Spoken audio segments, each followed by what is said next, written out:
Hello, my name's Mel, welcome to my world, and for those of you that are new to my channel, it's all about self-built camper vans and camper van related stuff. So if that's something that interests you, then please do consider subscribing to my channel. Now today's Wednesday, so this is Waffle on a Wednesday, and that introduction was specially for David C, who asked a question: what happened to Mel and This Is My World? Well, there you are, David C. That intro was just for you. Now, I've had a couple of questions about my Safefill gas bottle. Here's the box. The bottle is under my bed. I didn't want to get it out just for this video. So let's start off with a question from Mark Seville. Hi Mel. So I can go to the garage, the petrol station, and fill that up myself? Yes, you can. How do you know how much to put in it, and when is it full? Does the LPG pump know when one of those bottles is full? Absolutely, Mark. The Safefill gas bottles have a valve in them that stops you overfilling them. You cannot overfill them because it's got like a float. So when the liquid inside the bottle comes up, it hits the float, the lever, it pushes the lever, and it shuts off a valve, stopping any more gas going into the bottle. They are 100% safe. And if you're not sure what a Safefill gas bottle is, I'll put a link up here to the video I made all about that. Thank you, Mark, for the good question. Now, sticking with the Safefill gas bottle, Ian Schofield asked a really interesting question, and I'm really surprised about this. Hi Mel, what is the physical size of the bottle?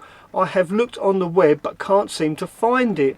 I'm wondering if it could fit in my T5 in place of camping gas bottle. Well Ian, my gas bottle is actually under my bed at the moment, like I said just now, and it is raining outside, but I can assure you this box, the bottle fitted in this box, just about perfect. Not a lot of room to spare. So if I give you the measurements of this box, hopefully that will help you. So the height is 42 centimeters high, 32.5 centimeters square. Hopefully that helps you. Now the other question about size comes from Gabrielle McSherry. Hi Mel, great videos as always. Thank you, Gabrielle. Would you by any chance have the measurements of the internal sliding window? Thanks. So whilst I've got my tape measure, I'll just quickly measure that. Oh, that's interesting. Gabrielle, my internal sliding window, the part that actually slides, is 52 centimeters by 52 centimeters. There you go. Hopefully that answers that question for you. This is from Dude Lablosky. Mel, are you now filming in 4K? Looks crystal clear. Also, what about kerosene in the diesel heaters? Well, Dude Lablosky, first of all, I'm filming with a new camera. I'm glad you think the picture is crystal clear. I actually still film in HD, even though my camera is capable of 4K.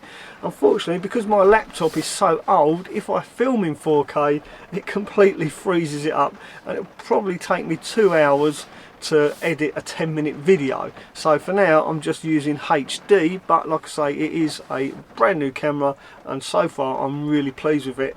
And I'm really pleased to know that some people have actually noticed a difference. So thank you for noticing. Concerning kerosene in a diesel heater, I don't think it's a really good idea, because it's a diesel heater at the end of the day. They're designed to burn diesel, not kerosene. And I have heard rumour that if you use kerosene in a diesel heater, the pump will eventually seize up, because kerosene contains no lubricant, whereas diesel is actually an oil, so it lubricates the pump, just like it does the pump in a car. It's a diesel heater, just carry on burning diesel in your diesel heater. Hope that answers that question. Right, next. Well, what do you know, another question concerning LPG. Now I don't really like talking about LPG, because whenever I do, I always get negative comments or sarcastic comments in the comments section of my videos. So if you're one of those people that want to leave a negative or sarcastic comment, then please do go ahead and leave that comment below this video. After all, it all helps with the algorithm, and if you really feel inclined to, then do give this video a thumbs down. Again, that helps with the algorithm as well, but I really appreciate it if you give this video a thumbs up. That works even better. Right, question. So this comes from Peter. Here's the Thing TV is the name of his channel. Question for you, Mel. Remembering back to your Transit, you had a quick release gas connector sticking up out of your counter. Was that a barbecue fitting threaded into the worktop, or was it a regular inline one just poking through? Asking because I want to do something similar, Cheers for the vids, Mel. Really enjoying them, Peter. Yes, you're absolutely right, Peter. It was a quick release inline gas connector. They are perfectly safe because when you disconnect them, a little valve inside comes into play and stops the gas coming through. As long as you've got the quick release part on the gas high pressure side. They only work one way, so if you put them on the wrong way round, as soon as you disconnect it, gas will come out. So be very careful if you're using those inline connectors. Make sure you get them the right way round. I'll put a picture up there and I'll put a link down below to where I got mine on Amazon and on eBay. Now the next question some people may find disturbing, so please do give this video a thumbs up right now before I read this question out. After all, giving this video a thumbs up really does help me out. It would appear that the more thumbs up I get, the more YouTube promotes my videos, and at the moment YouTube doesn't seem to be promoting my videos because I get usually about 500 thumbs up per video. So let's see if we can get 1,000 thumbs up on this video just to see if it does actually make a difference. It really mean a lot to me, so thank you for everyone that does take the time to give this video a like or a thumbs up. Right, that said, let's read out this question. Overland and aquatics, which loo would you recommend? A chemical, traditional cassette toilet or a composting toilet? Would be interested to hear the pros and cons of each. Keep it up, Mel. All the best. Cheers, Aaron. Well, Aaron, I use a Porta potty. I don't use a composting toilet. I think composting toilets are disgusting. Why would you want to drive around in your van with a bucket full of poo in it? It's not for me. And not only that, once they're full, what do you do with it? What do you do with that so-called composting mess that's in your bucket in your toilet? Yeah, where do you empty that? What do you do with all that stuff? Where'd you put it? It's okay if you've got land, you can use a composting toilet and spread it on your vegetables if you wanted to, but if you're out and about on the road living off grid, what do you actually do with that stuff that's in your composting loo? And if you've got a composting loo, then please do leave a comment down below. Let me know where you dump that shit. Let me show you what I do with mine. I'll just get my toilet out and I'll show you what I mean. So I use a Thetford Porta loo. As you can see, it's very light. It's very sloshy. It's not got anything in it. That's the upper tank you can hear sloshing around. Now when I want to use my Porta loo, I don't use it in a conventional manner. What I mean is I don't do my doo-doos in there, pull the hatch and let it drop into the bottom. I use a bag. I simply get one of these bags. I'm not going to do it, you don't need to see me do it, do you? I'll put the bag in the toilet and then do my business in the bag. And once I've finished, I'll simply tie a knot in it, throw it in the nearest bin. It's as clean and simple as that. But the real nice thing about this is, if ever you're not well, if you're a little bit unwell, say you've had a bit of a Ruby Murray and it's had a bit of an effect on you, you can actually use it as a conventional toilet and then empty it later on. And the nice thing about this is, let me just separate it so you can see. Notice I'm doing this on my chair as well. That's how clean these are. You can separate it and this will actually fit into a bag and you can carry it into any McDonald's and empty it. Other restaurants are available. That is how I use a toilet in my van. I don't use a composting loo, I don't use a cassette loo. Those cassette loos that you empty from outside your van, they're huge, they're really big, they're about this long. Try walking into McDonald's with one of those to empty it. You got no chance. But with this, let me just show you my bag as well. Oh, actually it's down here, it's under behind the toilet. So this is my dedicated Aldi bag. And I'll show you how I empty my toilet if ever I do actually need to use it. There you go, fits in here, absolutely perfect. But there you go, I now walk into any toilet with this in my bag and I can pretty much go and empty that wherever I like. And that's why I use this little tiny Thetford Porta loo. It is the smallest one they do, it's the 145. I will put a link in the description of this video where you can buy one of these loos. Good question. Right, put this back together, I'll put it away. Well, whilst filming this, I just got a couple of emails, really exciting, some really good news. So I'm going to share that with you right now. The first one is from Camp Quirky. They've released their dates for next year's festival. I mean, it was cancelled this year, so next year should be really special. And the dates are the 13th and 15th of May 2022. I'll certainly be going, and it'd be good to see you there. Really exciting. The next email is from Jackery. Due to the success of their Black Friday Cyber Monday sale, they're going to repeat it this weekend. And again, they're going to be offering 25% off most of their products. So that's between the 11th and 16th of December. So if you missed out on the Cyber sale, and don't worry, get yourself over to Jackery and you've still got a second chance to save some money on their products. Link in the description. Right, let's carry on with this week's Waffle on a Wednesday.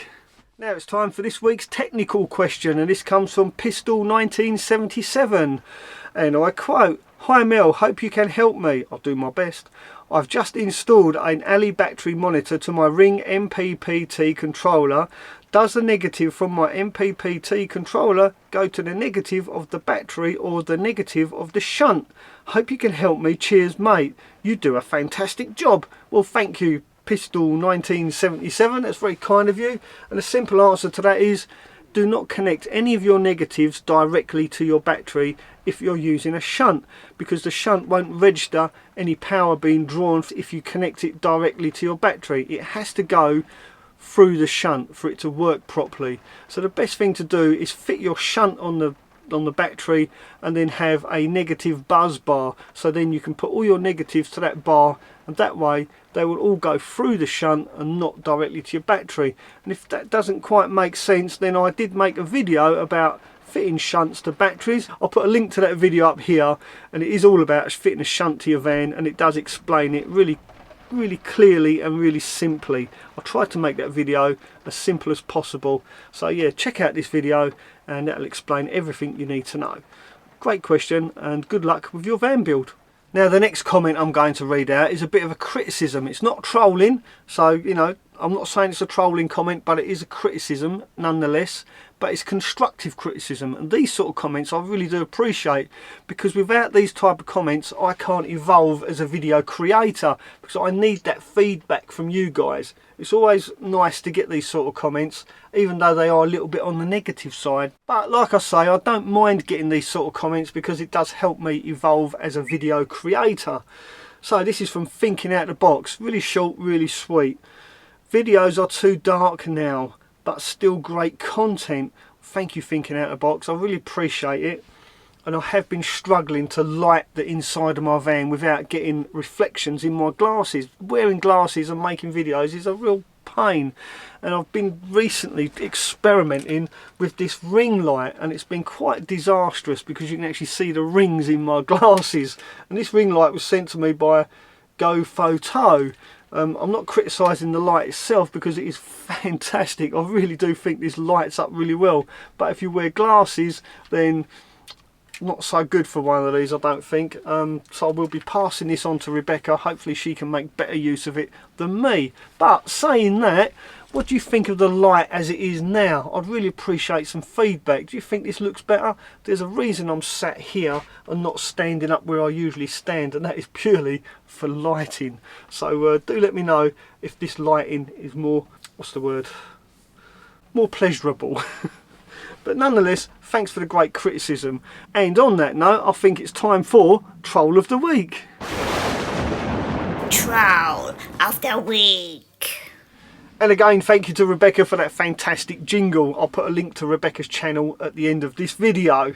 Do go check her out. Right, this week's Troll of the Week. Now remember, this is all done very light-heartedly. It's all just for a bit of fun.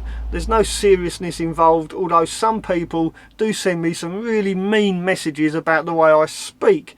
Mick does it in a really light-hearted manner, so for that reason I've chosen Mick Ducati as this week's Troll of the Week. So let me read out his comment. And well, I'll do the best to read out his comment, because like I say, it is concerning the way I speak. So bear with me. Hiya Mel mate. Is it Veen or Van? Thing or thing? Free or three? Has a screw got a thread or thread? Know what I mean, gov? thumbs up, laugh my arse off, just messing with ya, mate, mate.